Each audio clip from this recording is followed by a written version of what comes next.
saddex cabsi baa markaa inaga hor jooga isbeddelkaan rabno inaan qaadno saddexda cabsi waxa weeyaan fear of change itself dabaka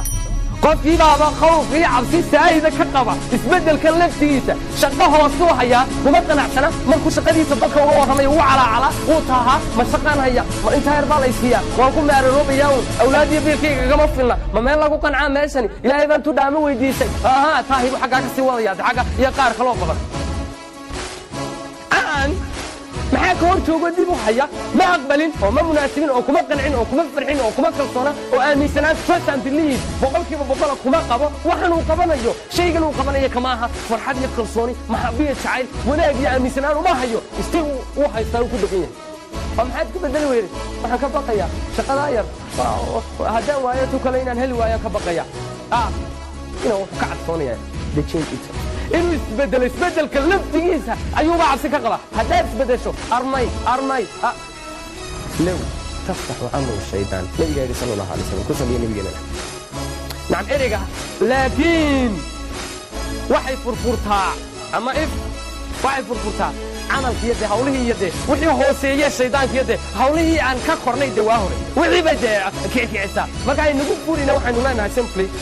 cabsida kaa haysa inay isbeddeshaa waa saddex cabsiyo the change ama isbeddelka laftigiisii baad ka cabsoonaysaa adoo markaa rajadaada iyo didiiladaadu ay tahay in maxsuulka iyo natiijada ka soo baxday isbeddelkaad samaysay uu noqdo mid hadhow lugaha ku haysa ood hadhow ku qanci weydo oo waxaad haysatay wax ka hooseeya aad gasho ina waxyaabaha soomaalideenu dee dhaqankeenna qayb negative baa jirta dee waxyaabaha qofku hankiisa ku xanibo ee ruucdiisa ku caburiyo ee uu isku dahdilo waxaa ka mid aba safar loo taagay fanaxay u boodaa waa tashkiilad iyo dee filosofiya aragti iyo mabda' nololeedoo loogu talagalay in hanka qofka xanibta dee marka la leeyahay aba safar loo taagay fanaxay u boodaa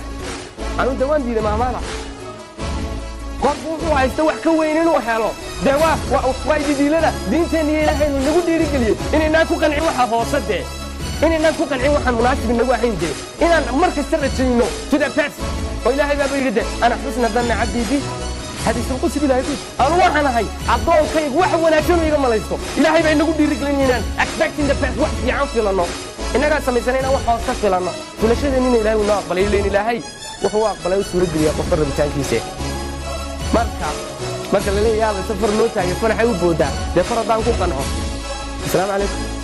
halkaan baan joogi jir sababtuna way socotaa indaasna ma hade wax qofka damiir kale qofka inuu damiir iyo dadnimo ku hadhay maaha wuxuu ku qanco waxyaabaha kale la yaaba waxaa ka mid waxay ku odhanayaan aba safar loo taagay fanaxay u boodaa wax badso wax beel baa lagu helaa maxay ul jiiftaa ma jabto iyo hawlo kaloo dee anu waa hore iska diiday dee oo qofka inuu dadnimo iyo damiir ku hadhay wax raba ee humuum iyo afkaar sida ee nolosha meel u dhalaalayso dee waxaan aqbalay nin meel u caddahay meel ka madow waa niga aqbalay taa am happy with it way didiiladii rajada qofkay dhisaysaa waxay tusaysaa qofku meesha u muuqata meelan ahayn inuuna ka soo noqonba marka cabsiday naga qabtay inaan cabsidaan ka qabnay inaan isbedelnay naga hor joogtay inaan isbedelo saddexda cabsiyood ay naga hayay inaan nolosheenna ka tallaabsano tan ka tallaabsano calaacalkan iyo hoosayntan ka tallaabsano taahan iyo tiihan ka tallaabsano hoosayntan aan mar walba ka cabanayno inaan ilaahay u cabanaynan u cabanayno ku inala siman oo dad uun inala ah haba inaga waxayn bateeda waxaynta ilaahay baa bixiye kuwa inala siman aan u calacalayn inaan ka korno waxay nagu hayaan inuu qofku isbedelka ka cabsoodo marka never weligaa ha ka baqin inaad isbedesho isbedelka expect the best do the best aduwa sida kuugu fiican u dhidid sida kuugu fiican u rafaad sida kuugu fiican aad karayso to the best of your ability inta kartidaada ta ugu sarraysa u dhidid oo u carar waxaad rabto and expect the best as well sidaad ugu dhididay in aaminsanaanta ilaahay saa go'aansa inaad noloshaada isbedesho markaad go'aansatana dhididkayga iyo dadaalkayga la imo markaad la timaadana وشاورهم في الأمر فإذا عزمت فتوكل على الله kala tasho dadka wanaagsanee samahaaga iyo baraarahaaga jecel tisqaadkaagu u maxabiya kalgacayl ku abuuro wanaagaaga iyo horumarkaagu ididiiliya rajo u dhiso dadka adiga arka wax weyn ee kugu jira adoona naftaadiiba arkaynina wax weyn kugu jira dadka saa kugu arka ku arkay ruuxdaada dhisideedii horu socodkeega dee uu yahay dee nolol dhan uu yahay naftaydu naftaada weeye dadka yidhaahda dee ay xalkaa u taagan tahay noloshaada qiimaheegu dadkaa la tasho markaad la tashatana dee saari adu go'aanso markaad go'aansatana فإذا عزمت فتوكل على الله وآية القرآن markaad go'aansato ilaahaga aamin waa dhidideed rafaatay ilaahay waxa hubaanay inuu nasiina kuugu qancinayn waxaad qabatay sinaba waxa hubaalayna aanu ilaahay kuugu hungeynayn kuugu bahdilayn dhidid iyo rafaadaad la timid yaa akhi marka isbedel ka cabsoon isbedelka qaado